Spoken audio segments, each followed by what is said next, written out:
Vamos a empezar con una pregunta. ¿En qué capítulo de la Biblia recordáis que se repite una idea 7 veces? Como ya hemos dicho alguna vez, cuando en la Biblia se repite algo es para dejar bien claro que eso es así, porque es algo muy importante, ¿verdad? Por eso Jesús cuando hablaba decía, de cierto os digo.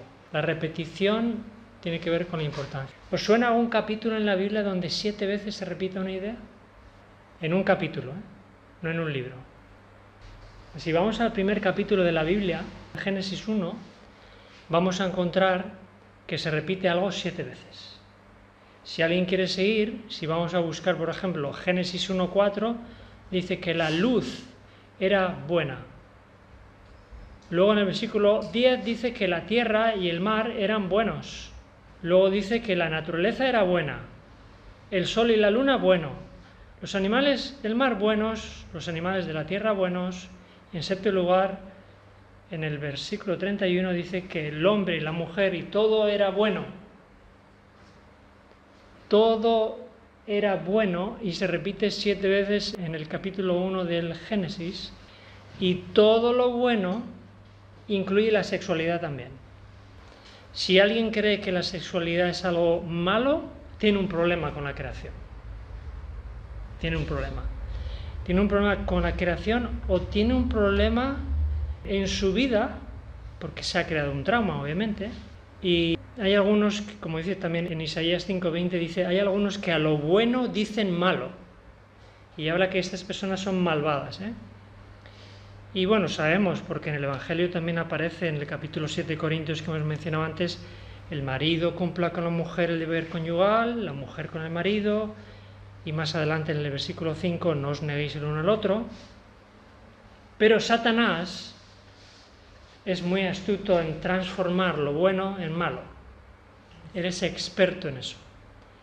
Ahora, aunque Satanás transforma lo bueno en malo, Dios transforma otra vez lo malo en bueno, porque tiene más poder que Satanás. Os voy a contar la historia de una mujer. Yo vi una entrevista de esta mujer que vais a ver en la imagen, y mientras yo estaba viendo la entrevista y qué era lo que contaba, yo decía, no puede ser, aquí hay algo que a mí no me cuadra. Porque no sé qué impresión vosotros os da el rostro de esta mujer, pero bueno, la primera impresión es que es una mujer feliz, ¿no? Que tiene paz en su corazón, ¿verdad? Bueno, lo que esta mujer describía en la entrevista, mientras ella sonreía, explica que nació en una familia de espiritistas, multigeneracional, que hacían rituales, no solo sus padres, sus abuelos, sus antepasados, todos programaban a los niños, incluido ella, dentro de rituales donde eran violadas múltiples veces los niños. A esta persona que estáis viendo ahí es una persona que ha sido abusada, maltratada y violada en múltiples ocasiones. Pero cuando yo la veía hablar, decía, no puede ser. Lo que está diciendo con el rostro que tiene, no puedo entenderlo, decía yo. ¿Cómo es posible que una persona, desde bien niña, la metieran dentro de un programa que se llama MK Ultra, dentro de la estructura del gobierno americano, para ser un juguete sexual de los políticos? Incluso llegó hasta la Casa Blanca, donde era el juguete sexual dentro de la Casa Blanca. Nació una hija, hicieron lo mismo con la hija. Así que estaba esta mujer con su hija encadenada a todo un mundo espiritual oscuro, y ella ha escrito varios libros donde describe las permanentes torturas que sufrieron, porque estos niños son torturados a veces desde el vientre de la madre y nacen ya bajo un trauma. Sufren lo que se llama fragmentación de personalidad, pueden tener múltiples personalidades y actuar de diversas formas. Se crea un caos mental en estas personas que generalmente nunca en su vida son capaces de recuperarse, excepto esta mujer que veis y su hija. Porque hubo alguien dentro del gobierno que estaba metido y que sintió tanta lástima por esta mujer y por su hija, que dijo, tengo que ayudar a esta madre y a esta niña a salir de este infierno. Me causó tal impresión esta historia que dije, tengo que conseguir su libro, donde ella explica cómo se dio. Porque si esta mujer ha sufrido tal trauma que sonríe de esta forma, yo tengo que descubrir cómo lo ha hecho. Y compré el libro de ella en Inglaterra, porque aquí no se vende. Tiempo de curar. Hay una expresión que en inglés es PTSD, que habla así del el trauma provocado y cómo unas personas quedan traumatizadas, por ejemplo, militares, gente que ha sufrido cosas muy, muy graves. Y ella explica en este libro, curiosamente, cuál es el método que ella utilizó. Yo no lo voy a explicar en detalle, pero solo voy a decir una cosa para no dejaros con la curiosidad. Ella dice que cuando una persona ha sufrido un trauma, y aunque ella ha sufrido tal cantidad de traumas, dice que generalmente todo ser humano tiene algún trauma, más pequeño o más grande, todo ser humano. Yo tenía la curiosidad de saber cómo ella lo había conseguido, y ella describe en el libro que cuando una persona está bajo uno o múltiples traumas, quedan grabados en la mente de tal forma que una de las cosas imprescindibles que se les enseñó a ella a hacer para desprogramarse era que tenía que escribir, porque los traumas se sacan por el brazo, no se hablan. Cuando uno tiene un trauma en su vida nunca tiene que hablarlo, porque cuando uno habla el trauma se reprograma, se refuerza el trauma. Nunca hay que hablar de los traumas de uno, pero hay que escribirlos. Porque ella dice y explica en el libro que a través del brazo, cuando escribimos, nuestra zona racional del cerebro, cuando escribimos sin verbalizarlo, estamos sacando todo lo que hay en nuestra mente y lo estamos sacando del cerebro a un papel. Y ella desarrolló un método durante 21 días donde la persona no tiene que hablar con nadie de sus traumas, solo tiene que estar todo el día y noche, si se despierta, escribiendo. Todo tiene que estar escrito. Pero cuando uno escribe, uno lo saca de la mente. Y hay un proceso de desconectar el trauma aquí y sacarlo hacia el papel. Está todo explicado en el libro si alguien tiene curiosidad. Una de las cosas que más me impresionó de la entrevista y del libro, después de todo lo que ella ha sufrido, es cuando ella dice, yo solo tengo amor para todo el mundo. Podría tener odio. No odia a nadie, ha superado su trauma y dice, solo tengo amor para todo el mundo. Cuando yo descubrí esta historia, pensaba, de alguna forma Dios ha actuado en esta mujer, porque Dios es el que coloca en el corazón el amor, aunque ella no lo haya mencionado explícitamente, pero de alguna forma lo increíble del caso es que además de que ella lo ha superado, ella ahora se dedica a ayudar a otros a salir de los traumas. Y contactan desde todos los lugares del mundo personas que han pasado por experiencias similares o diferentes personas que tienen sus traumas. Pensando en todo esto y pensando en la Biblia, yo pensaba, bueno, de alguna forma ocurre lo que muchas veces hemos hablado. Dios permite que ocurran algunas cosas en nuestras vidas para que cuando superemos los problemas nos fortalezamos espiritualmente para poder ayudar a otros. Y yo me he acordado de dos personajes en la Biblia que podían haber sido personas quejándose de su trauma toda la vida, pero que no fue así. En el Antiguo Testamento yo me acordé de José. Sus hermanos lo venden, primero le metieron en un pozo, luego lo venden, luego vendido como esclavo, luego la cárcel. Él podía haber desarrollado un trauma, encima en otro país extranjero. Él podía haber desarrollado un trauma, podía haber desarrollado odio contra sus hermanos y luego vengarse. Y cuando él se encuentra con sus hermanos, en Génesis 45 repite 3 veces, Dios me envió a Egipto.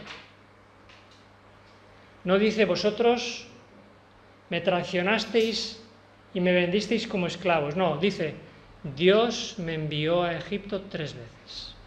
Concretamente versículos 5, 7 y 8. Pero sus hermanos no le creyeron y cuando José iba a morir, Fueron a hablar con él con miedo, pues decir, bueno, este ahora se va a vengar de nosotros. Pero no fue así.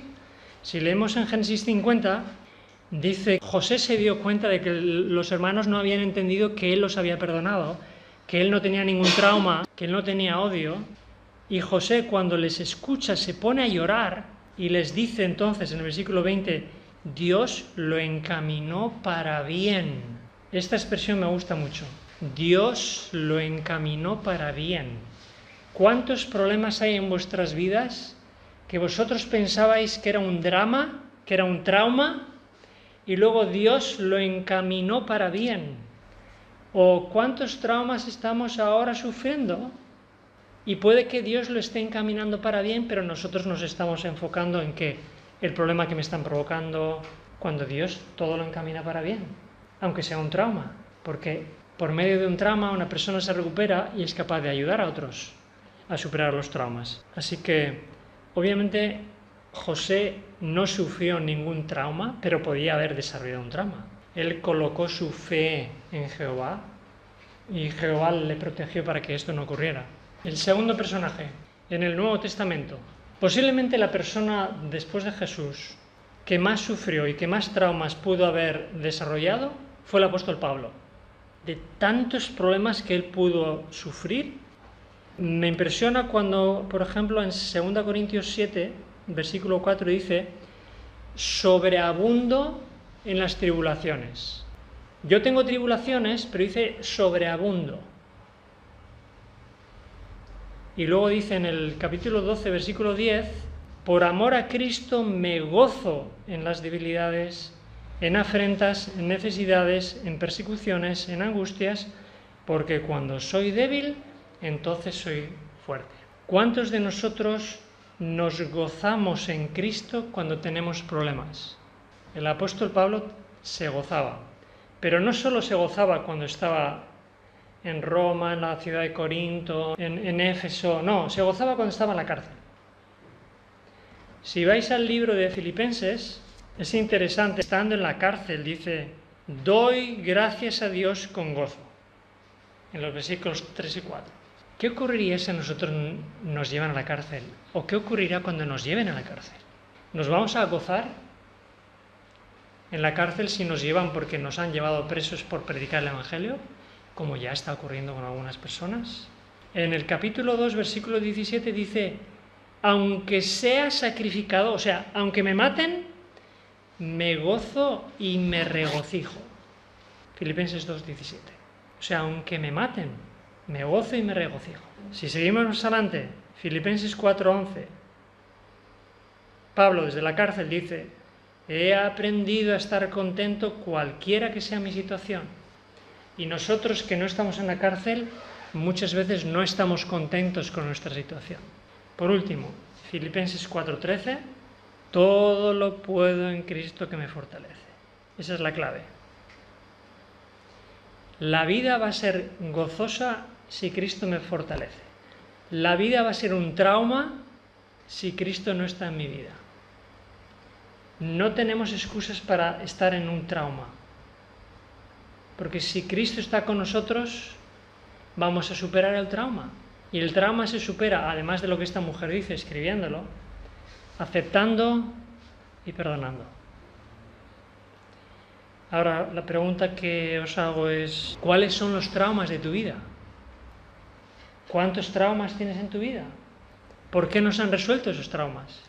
Porque si José no sufrió trauma y sufrió mucho más que nosotros, y Pablo tampoco sufrió trauma y también sufrió mucho más, ¿por qué ellos estaban siempre gozosos y nosotros no estamos gozosos? Porque no hemos superado el trauma, porque no tenemos lo que ellos tenían, que era la presencia permanente del Espíritu Santo, el poder de Cristo para superar cualquier situación que nos toque sufrir. Que Dios pueda liberarnos a cada uno de nosotros de nuestros traumas pequeños o grandes. Él puede librarnos de todos, sin excepción, si nosotros queremos y le dejamos que Él haga su trabajo, que Él transforme nuestra forma de pensar, nuestro corazón, y que saque toda raíz de amargura, para que nunca estemos bajo esa influencia destructiva de un trauma que inevitablemente todos alguna vez hemos sufrido. Que Dios os bendiga a vosotros y a mí también, para que cuando Jesús vuelva nos encuentre limpios de todo trauma, llenos del Espíritu Santo, reflejando un poco del carácter de José, un poco del carácter de Pablo y sobre todo el carácter de Cristo. Amén.